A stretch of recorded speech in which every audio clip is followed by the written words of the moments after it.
Eelduun obboleettiin Ruutaa Abiraam fuulduraa mucaa fuudhiitii gara maatii deemii arrafadhuutii deebi'ii. Anis yeroon ilaaluu keessi kee waan dhiphate natti fakkaata jettee nashamaa akkam jirtu hordoftoonni Qiddoo Yuutuub marti keessan Qiddoo Yuutuub subscribe like gochuun jabeessa akkuma barame isiniin jechaa egaa Eelduun jechuudha yeroo darbillee Abiraamidhaan haasofsiisetoo jira. Anis eellikiin qabadhee maaliif dessitaa ishee gara manaatti fiddee naan jedhee kanii ishiin jette waan baay'een haasofsiisee waan baay'een jedheenii inni bakka xiiqiidhuma qabatee gaa'ela keessatti immoo xiiqiin hin ta'uu wal dandeettiidha wal dhaggeeffannaadha jettee jechuudha. Isa kanaafiyyuu ani immoo yaada wayii yaadeetoo jira Ruutaadhaanii kanin jedhuuni ani fuudheen deemaa gara maatii achitti boqodhu achitti hara galfadhu jedhaanii maaliif jennaanii waan an godhuun dhabee ishiinis hin bijetteetoo jirti. Isa kanaafiyyuu yeroo darbes illee dastaa akkan ta'in ittanii gadi baasee ani maqaa isaayyuu dha'uu hin jaaladhu. Ishiinis xiiqiidhaaf akkas gochaatoo jirti. Kun immoo rakkoodha. Mucaan kun gidduu isaaniitti miidhamaadha kan inni jiru. Mucaadhaaf yaadamuudha kan barbaachisu kan jette jechuudha. Gidduu kanatti egaa Ruutaanii mana hin jirtu mi'a wayii bituudhaaf baateetoo jirti. Akka innaa kaanii loluuni amalumaan qabadheenan ishiitti dubbachuu barbaada jette jechuudha. Hin dhufte gaafa ishiin dhufte egaa bareeduma ishii jabina ishii waan baay'ee haasoftee akkasumallee galateeffamuu qabdi. Mucaan illee jajjabaateetoo jira guddateetoo jira ji'a tokko keessatti.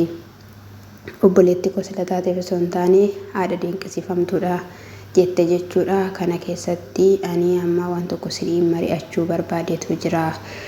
Atakaraa kana keessaa akkasumallee Abiraamidhaanis haasofsiiseetoo ture.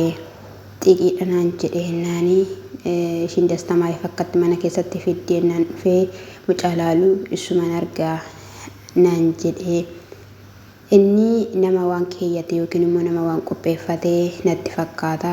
Likki yeroo inni dhufee namoonni itti himu innis duubarraan hin dhufaa. Aniif inni immoo walitti bu'uunii har'a dasataan sirra dhufee miti kaleessa ture har'a miti.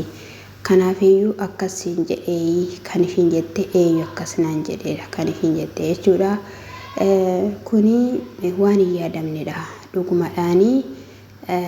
Otuma iyyuu xiqqimta fi maalis ta'ee Abiraamin deebi'aan sobadha kan turedha. Inni waan deebi'u miti kan ishiin jette jechuudha. Anammaa waan tokko yaadeetoo jira. Si fuudhee deemuu barbaada akka tarrafattu mucaanis akka hara galfatu maaliif asiif achi bubbutama jennaanii rakkoon qabaatu. Ani yaadni kee gaariidha garuu immoo deebi'ee maatii biraan deemu. Yeroo darbe maatii biratti waan baay'eetu ta'e atakara baay'eetu ta'e. Isa kanaafiyyuu isaan na biraa hin arrafatanii akka nama jiru kanatti nagaa kooti isa durii caala amma gaariidha. Kanaaf hin deemu yoo humna kootii ol ta'e wantoonni na rakkisa wayii jiraateera ta'e yeroo sana itti walii galuu nan danda'a. Dhaqanii ishiin jetteen jechuudha. Kana duwwaas immoo osoo hin taane yaadonni tokko tokko dubbatamaadha kan jiru. Mucaa kiyyaa fuudhee deemuudhaaf jedha. Mucaa fuudhee deemuu hin danda'amu. Garuu immoo yaada kana hin yaadataanaan rakkoon koo kaleessa isa wajjiniini. Amma immoo warra safaana jiran faana ta'uu qaba. Mucaan kuni hin fuudhama taanaan jennaanii tasumayyuu wanta akkanaa hin yaadamu. Akka seerattis hin gaafatamu. Eenyuttis kan isaanii of lakkaa'anidha kanii jette jechuudha obboleettiin ishiis jechuudha. Amma waggaa 5tti na biraa socho'uu hin qabudha. Kanii ishiin jette dhufee akka barbaadetti ilaalee taphachiisee kan inni deemu. Isa immoo yeroon dhufee nan arga jedhu immoo ani guyyaa tokko gaafallee waan baay'ee shaamaa minamina qopheessite jechuudha kan isheen isadhaan waamte jechuudha. Gaaf sana duwwaadhaanii osuman beeku akka inni dhufu osoo beeku kana hojjadhe isa nan beeka. Kanarraatiin kanaaf immoo gidduutti kan inni dhufaa ture. Nama keeyyate. Isa kanaafiyyuu waan hin beeku hin qabu. Ani immoo maatii bira hin deemu. Tole siin hin jedhu. Maaliifan tole siin hin jenne maatii rakkisuu hin barbaadu. osoo hin deeme arrafadhee garuu natti tola kan ishiin jette jechuudha.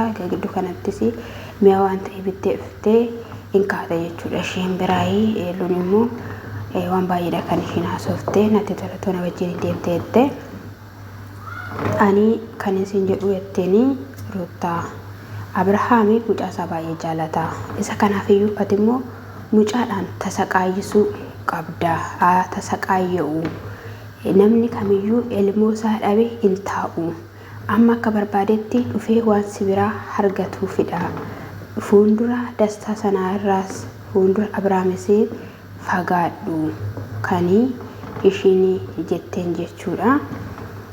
Egaa dhugaadha yaadni kee naa galeera garuu immoo ammatti hin ta'amudha kan ishiin jette jechuudha. Waan hundumaa darbeera waan hundumaa ceeraa anumaaf dhiisii ida kan ishiin jetteen jechuudha. Gaa'ee kun baay'ee nama dhiba dhugaa dubbachuudhaaf jechuudha. Baay'ee nama dhiba dhugaa waaqayyo inni xiqqeedha jechuudha. Mee dastaanii edda dhufee torbaan tokko akkuma Ruutaan jetteeyyuu jechuudha. Dhiyoodha kan inni dhufee kaleessa inni ishiin garaatti baatturraa kaasee hanga kanaatti hojiidhuma kana keessa ture jechuudha. Waanuma akkanaa hojjechaa ture jechuudha. Akkamittan dastaadhaan mikinaa tan dhabu jechuudha dhugaa dubbachuudhaaf Abrahaam kun jechuudha.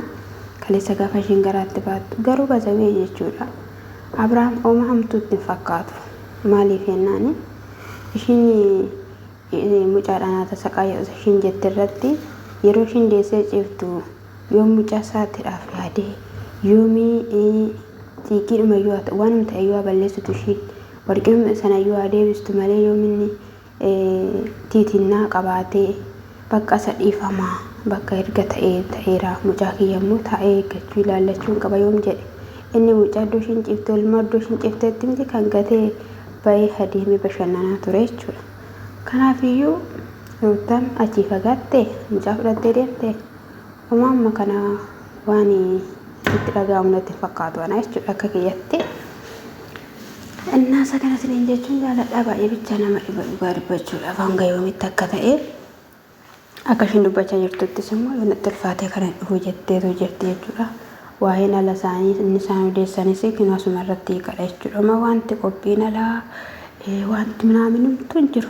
Ruutaanis dastaa kan fiddeef inaafisuu suudhumaaf bakka hin galtu keessa Ruutaan jireenya keessa gaa'ela keessa yeroo kana hin galtu. Maaliif inni kana irratti hojjetaanis irratti kan hojjedhaadhama xiiqiidhama wantichi jechuudha. Xiiqiin damma caalamii oofti jedhan.